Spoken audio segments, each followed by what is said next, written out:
Welcome back to Continuing the Conversation. There's an age-old saying that rising tide lifts all boats. It's become the rally cry of the tech world for a while. When technology advances, everyone benefits. But here's what the saying conveniently leaves out. Rising tides also drown villages. Interesting. Today, we're talking about the AI tide that's rising faster than most people realize. And the strange part, the smartest people, the ones who should see it coming, seem to be the most oblivious to the flood that's about to reshape everything. Today, I'm here with my friend Rob, the CEO of CharmIQ, and today we're getting brutally honest about something we're experiencing firsthand. Why brilliant people are standing in ankle-deep water, politely declining life preservers, while insisting everything's fine. Rob, this isn't just theoretical for us, is it? So let's start close to home because I feel like it's an important thing that we're going through and it's good to share that with our audience. We've built something that gives people serious leverage, multiple AI models, persistent memory,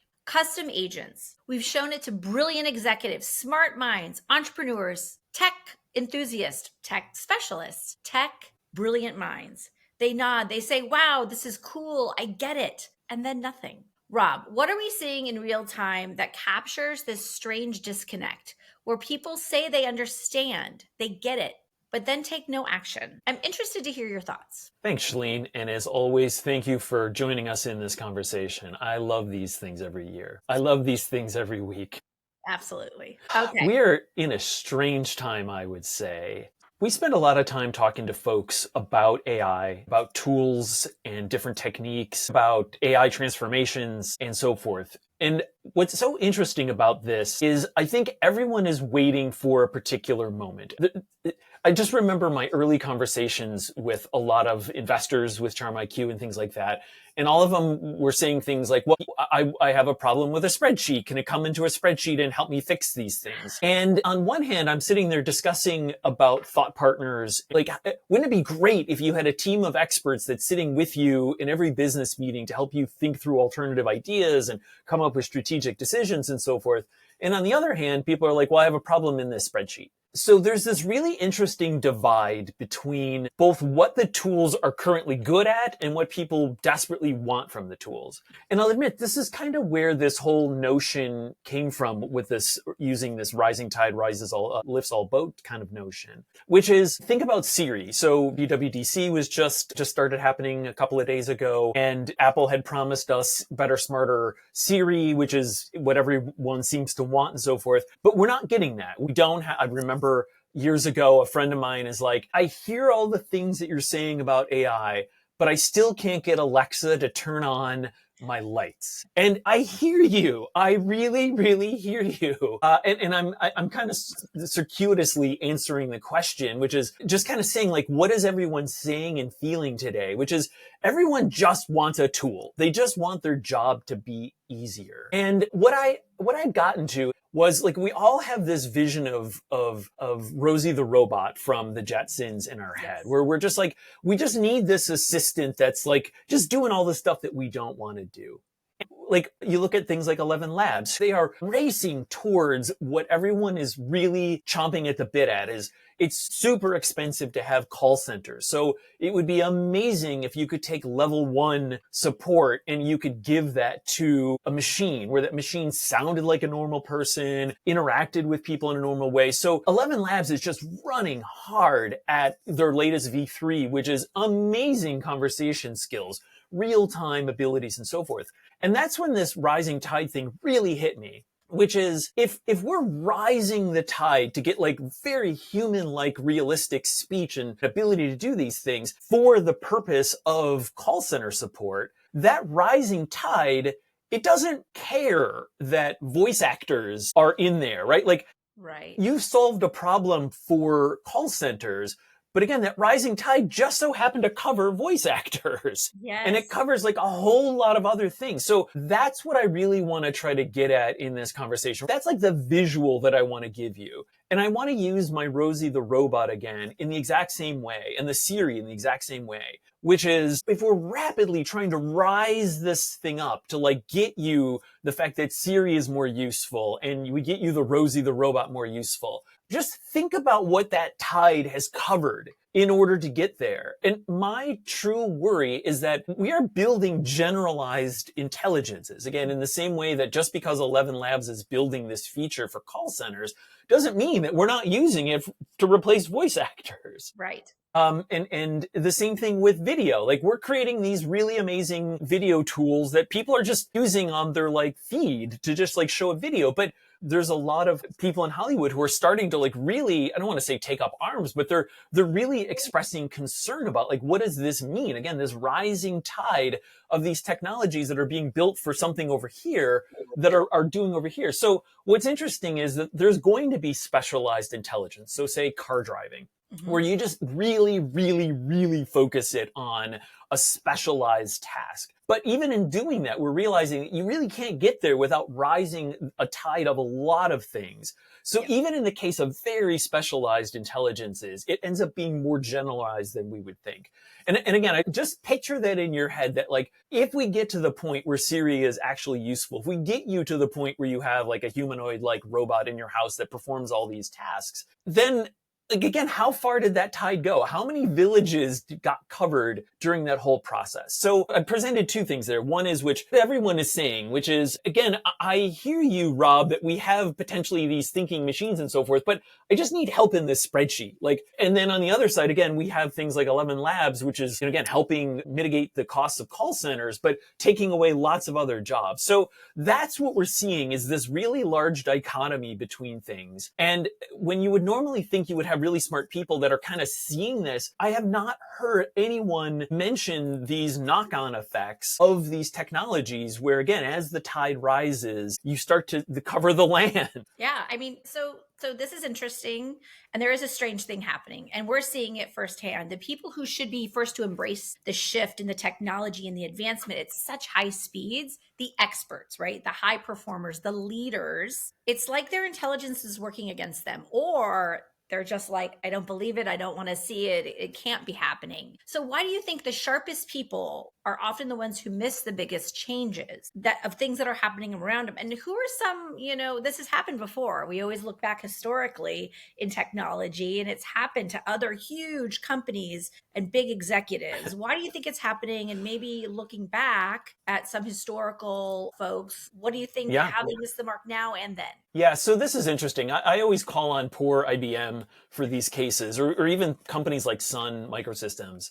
They were companies that came up in a vacuum and then just quickly got lost because, one of the biggest challenges of being an incumbent is all of the things around being an incumbent. You already have a sales team. You already have collateral in the marketplace. You have companies and customers that see you in a particular light. And all of those forces are great when things go well because they funnel like things into your channel. But the moment you need to try to shift, they're what lock you in place. I always think of like the ruts. If you've ever driven down like an old dirt road and you try to like move your car out of it, and like it keeps forcing you back into those ruts. And I see again companies like IBM who which is funny because you don't hear about them anymore, right? Like they were when IBM Watson came out and they were on Jeopardy, and like that was the thing, like that was what happened.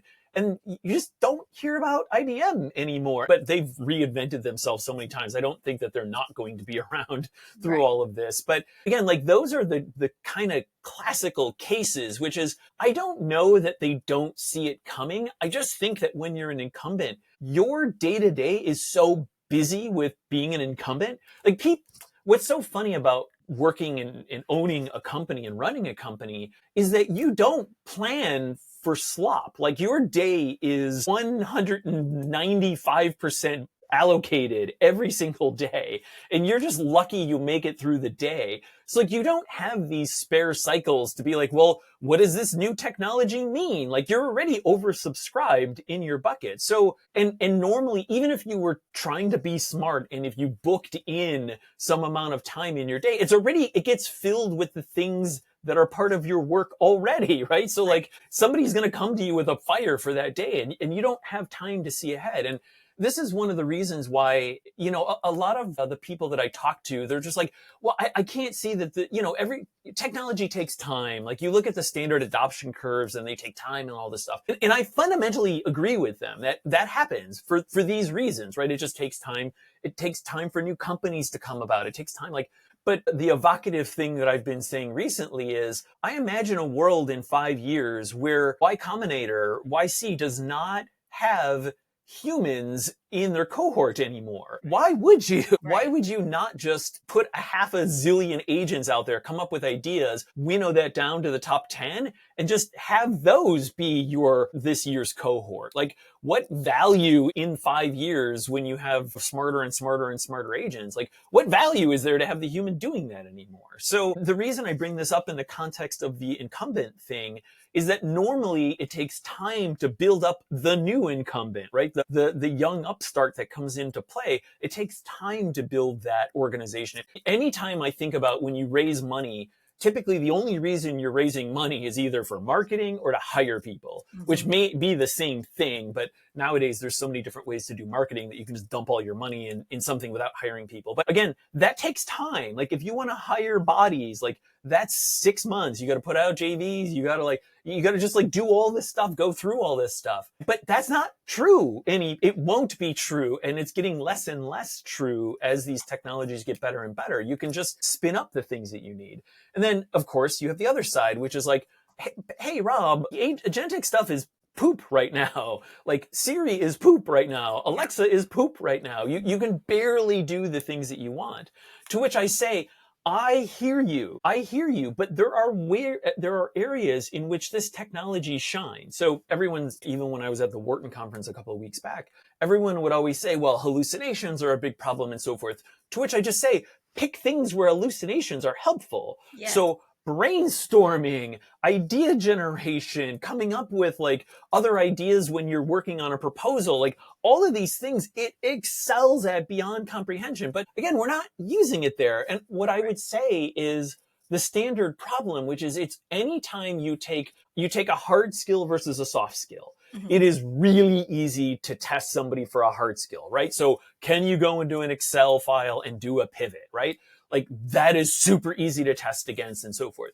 Now, like, is this person good at talking to customers? And it's like, well, that's actually really hard to measure. Like, I don't know, like in what situation, in what cases. So what's crazy is that the thing that none of us expected, which is given computers, we expected them to get really good at the automated tasks and all this other stuff. And we expected all of that stuff to happen. But what happened was exactly not that. It got really good at generating images and videos and music and sound and voice and ideas and all of these things where when you have two pictures, it's really hard to say which one's better. Again, so these are all the soft. So what I think is happening is that people are doing what they always do, which is they're putting a ton of weight in the things that they can measure and are super concrete and everything else. But the acceleration that we've gotten is in exactly the opposite place.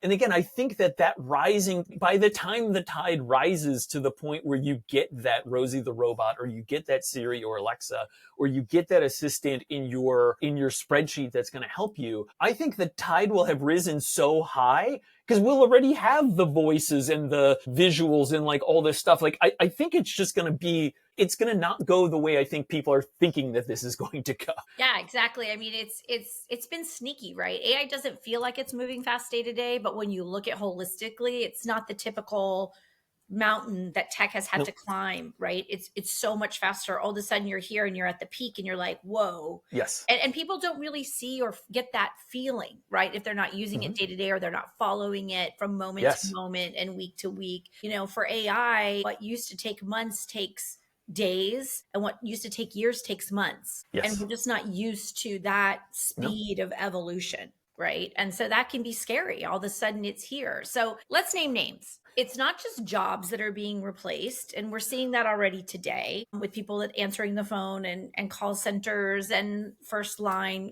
customer service. I hear it and see it and feel it all the time and experience it myself. It's the ways of working and business models, right? are going to change. Thought patterns are already changing. It's changing for me because I do interact with my agent and with my agents so often. Roles that used to feel safe, right? So what are you seeing sink below the surface as AI continues to rise? You've mentioned some. I'm sure there's more, but for those of us that all of a sudden are looking out and seeing the wave, and then all of a sudden it's at our knees, right? What are you seeing sink below the surface as AI continues to rise? Yeah. So again, what's interesting is it's not in the areas that you would think. So I've been giving presentations recently around traditional AI versus Gen AI. Right. And what's interesting is nothing has really happened in traditional AI. If you have a data set that you need to try to optimize or find predictive analytics based on it, you're still hiring a data scientist. You are still going through the standard terrible data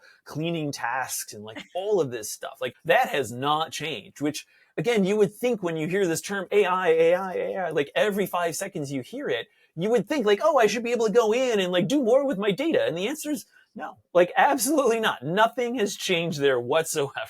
But on the flip side, you go look at the other things that we talked about. Again, the less hard skills. You look on the soft side, you look at the audio and the video. And again, just looking at so let me give one prime example. The thing that I do this on a daily basis. The thing that blew my mind was when the GPT Image 1 came out, whatever it is, 3 months now. It really rocked text within images. And sure, we'd all generated images in the past and it came up with garbled text and we're like, golly, I wish that text wasn't garbled, and then you edit it out and just put regular text on top of it and you're fine. Right.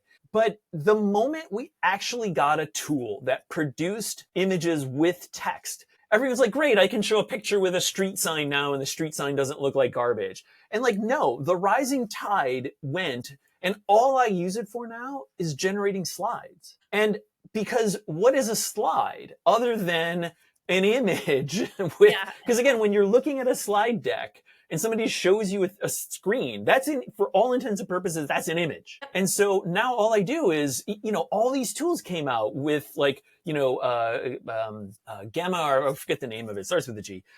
Gamma, maybe, I forget. Anyway, there's just too many things that start with G now. It came out and everyone's like, well, you can generate slides because it like literally kind of generates a PowerPoint-like slide. And again, the moment that GPT Image 1 came out and you could generate an image with text, and I generated my first slide, and I'm just like, I don't even know how to think about this now because it's cohesive. Because, even when you're in some of these presentation building tools, you still have to think about the text differently from the like assets that sit around it, like the icons in the background. But now it holistically creates this thing that is better than, because it's not a slide, it's an image, and you can create things that have cinematographic properties that you wouldn't think of before. And they're beautiful and they're more captivating. And again, it looks just like a slide. So these are the things I don't think people are looking at. You're trying to take traditional technologies in traditional ways. Let me even go one step further and just say, if you've played with any of the various video things, they have this where you can put first frame, last frame, and it basically just builds the video between those two frames. That is by definition what a slide deck is. You have a slide, which I've generated. You have another slide, which I've generated. And now I want to transition between the two slides. I simply give the video generator slide 1, slide 2, image 1, image 2, and it generates the transitions for me in the middle in a way that is unbelievable, that I could never do in a tool. Again, these are the rising tide things. When folks came out with the like next best image generator, they were not thinking about the fact that there is no reason for me to ever use PowerPoint again or to use any tool like PowerPoint again. And then the people who came up with first frame, last frame in video, they were trying to do it for like character consistency and things like that. But I'm using it for slide transitions. Again, very captivating and interesting slide transitions. Yeah. So there was no world in which the video and the image people were thinking about presentations when they did that. But that tide rose in such a way that, again, I will never look back, because if you've ever built a slide deck, you know that it is so painful to do. Yes, it is. Just not only to get the text the way you want it, but to get it visually cohesive across the ideas that you want to do.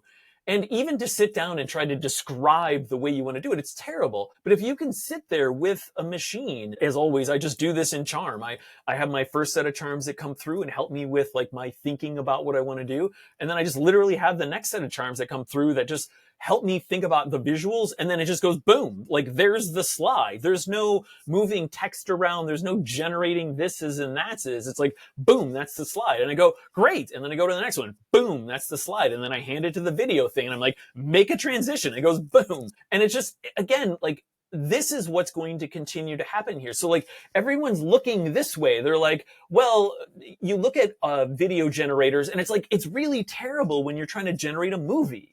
Again, you look at the thing for which the technology was designed, and it's really terrible. If you've ever tried to create a video in VO3 or in Kling or any of these things, like it's really hard to get character consistency and everything else. But I don't care about that when I'm creating a slide deck. I literally have random slide 1, random slide 2, just make something pretty in the middle. I don't care. Right. And again, like that rising tide, I don't think anyone's looking at, because I haven't heard, I've seen maybe 2 people on the internet talk about this idea. And again, like this is what I'm really trying to get at with this whole discussion here, which is you're going to have these knock-on effects to technologies that you never even predicted that were going to happen. And again, by the time we get to the moment where your Siri is good and everything else, like what else has been covered by that?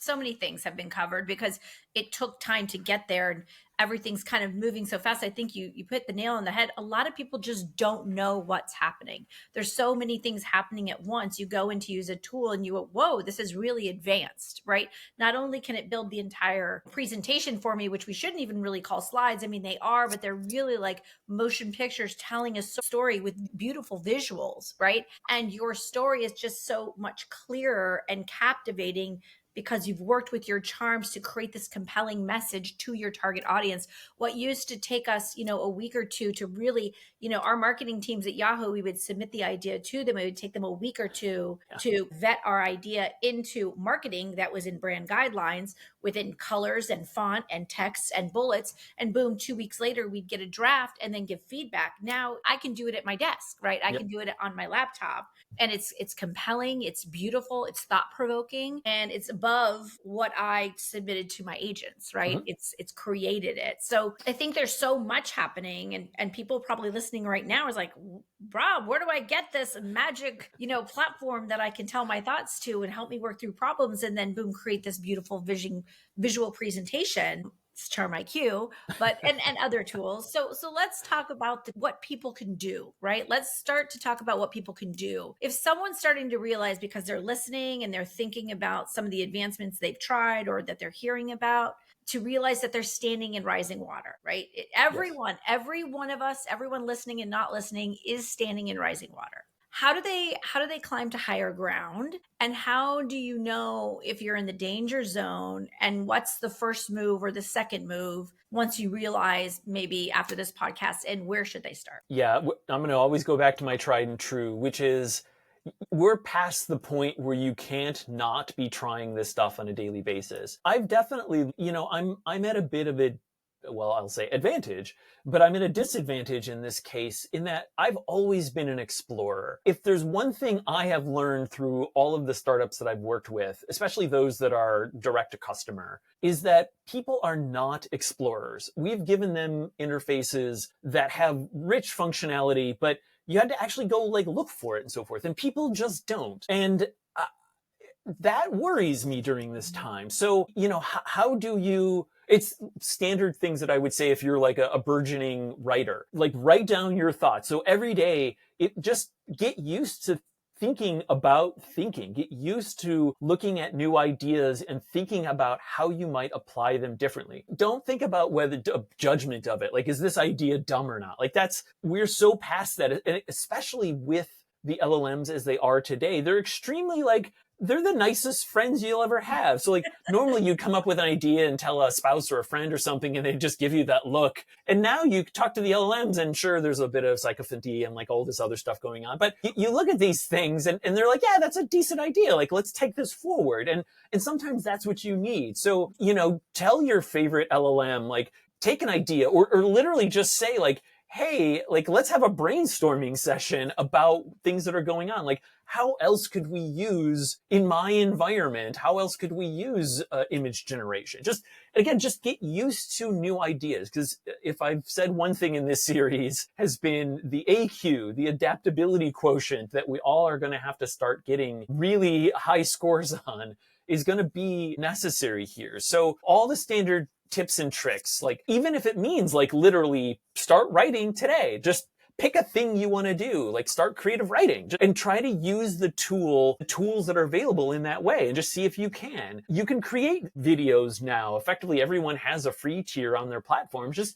create an idea, create a visual card for a friend, or say the thing that you've never said to somebody that you maybe may not be around. You may have a grandmother or grandfather that you never got to say something to that you wanted to. Create a visual message for them and use the tool and see where it's good and where it's not good. And in any of the ways that are not good, think about ways in which that not good feature, so like hallucinations with LLMs, think about where that may be beneficial. Like Mhm. in looking at video, the fact that it doesn't do character consistently. What is a thing that would actually excel when you use it with inconsistent characters? Like, where is that a benefit? So do a strength, a standard SWOT analysis and like look at these kind of a things. So I know I have to be, what's annoying about soft skills is if we were talking about hard skills, I could give you 3 steps to solving it, which is by definition what makes it a hard skill, right? Like it is concrete, you can knock against it. But what's annoying about soft skills, just as they are hard to measure, just as they are hard to teach, they're also hard to explain to people. You Right. just have to start. Like, if you've never painted before, that doesn't mean you need to go out and get an easel and paper and pencil and all these other things. You can just literally, every computer comes with a drawing program. Just start doodling on it, or go to, again, your favorite LLM and just try things. Yes, I agree. I know we can no longer say like I don't have time to learn this, or I've tried ChatGPT. I didn't see all what the hubbub was about. I tried it. It felt very like Google like, very Google search like. Even now when I'm interacting with some of my agents and they're like searching the web, I'm like, don't search the web, girl. You're too good for that, right? Like, or search the web and like make it explode or enhance it, right? I think for everyone's at least tried it once, at least, in certain generations and groups, especially, my kids' age, they're way far ahead of most people in using it because it really solves a big problem for them in terms of timing and elevating their intelligence and elevating the skills of learning, especially when it's stuff they're not interested in, right? Like, make this book interesting, make this topic interesting. It's amazing what the machines can do to make a 15-year-old boy who is very disinterested in a region of Africa, how to make it very relevant, right? Or at least speak his language, right? So, Yeah, and that's a super interesting point because you always hear the story of like the one teacher that was able to reach the child and to make a subject interesting. And I'll just say what you just said, which is